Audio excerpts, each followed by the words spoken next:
Right now, as you're watching this, your body is quietly replacing itself. Millions of cells are dying, millions more are being born. This never stops. And here's the strange part. In about 10 years, almost every single atom inside you will be completely different. A brand new physical you. So, are you still you? Let's look at the facts. Your skin completely renews itself every 2 to 4 weeks. Your red blood cells replaced every 4 months. Your bones rebuild themselves over the course of a decade. Even your brain, once thought to be fixed and permanent, we now know changes far more than we ever realized. In a very real, physical sense, you are not the same person you were 10 years ago. This sounds like a philosophical riddle, and it actually is. There's an ancient thought experiment called the Ship of Theseus. Imagine a famous wooden ship. Over time, each plank begins to rot, so each one gets replaced.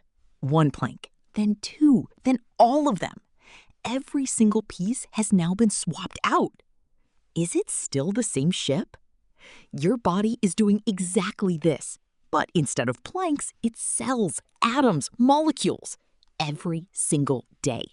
So if every part has been replaced, what exactly stayed the same?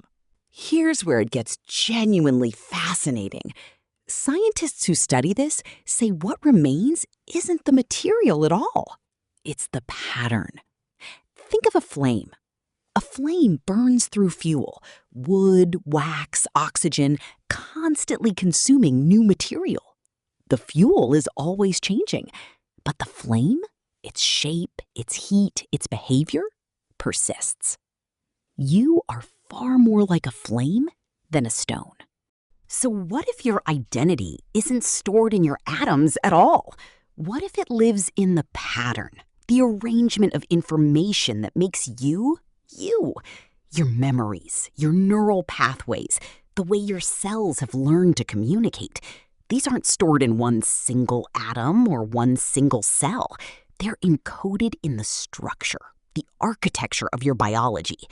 You are not a thing. You are a process. And that process somehow carries the complete feeling of being you across decades, across completely replaced matter.